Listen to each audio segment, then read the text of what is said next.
వనపర్తి నియోజకవర్గం ఓడి చెరువులో ప్రభుత్వ జూనియర్ కళాశాల నూతన భవనానికి ప్రారంభోత్సవం జరిగింది। ఈ కార్యక్రమంలో ఎమ్మెల్యే సింధూరారెడ్డి, హిందూపురం ఎంపీ పార్థసారథి, మాజీ మంత్రి పల్లె రఘునాథ్ రెడ్డి పాల్గొని ప్రారంభించారు। 1,14,50,000 నిధులతో అదనపు గదులు నిర్మించారు। చదువుతోనే సమాజంలో గౌరవం లభిస్తుందని, బాలురు బాలికలన్న తేడా లేకుండా ప్రతి ఒక్కరూ అవకాశాలున్నంత మేరకు విద్యాభ్యాసం చేయాలని ఎమ్మెల్యే పేర్కొన్నారు। పేద విద్యార్థుల అభ్యున్నతికి కూటమి ప్రభుత్వం పెద్దపీట వేస్తోందని ఎంపీ చెప్పారు।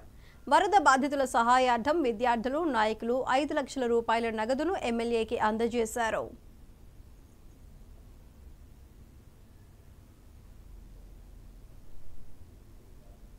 అటెండెన్స్ మీరు సాధించుకోండి।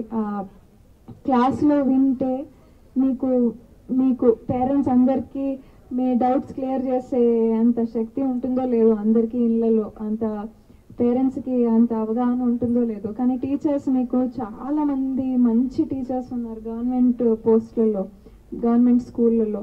వాళ్ళ క్వాలిఫికేషన్ ముందర ప్రైవేట్ స్కూళ్ళలో టీచర్స్ కూడా పనికిరారు, నిజంగానే చెప్తున్నాం।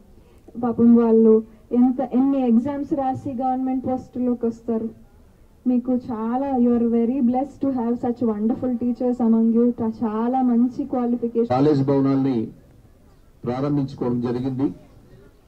అదేవిధంగా +2 కూడా ఫస్ట్ టైం ఓడిసి మండలంలో ప్రైవేట్ జూనియర్ కళాశాలలు 3 ఉన్నాయి।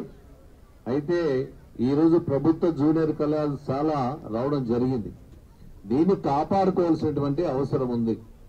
ఈరోజు ప్రైవేట్ కాలేజీలకు ఎక్కువ పోయే అవకాశాలు వస్తున్నాయి। కారణం ఏమంటే అక్కడ బాగా చదువు చెప్తారులే అనే ఒక భావన ఉంది। ఆ భావన అక్కడ తొలగించాల్సినటువంటి అవసరం ఉంది ప్రభుత్వ కళాశాలలో।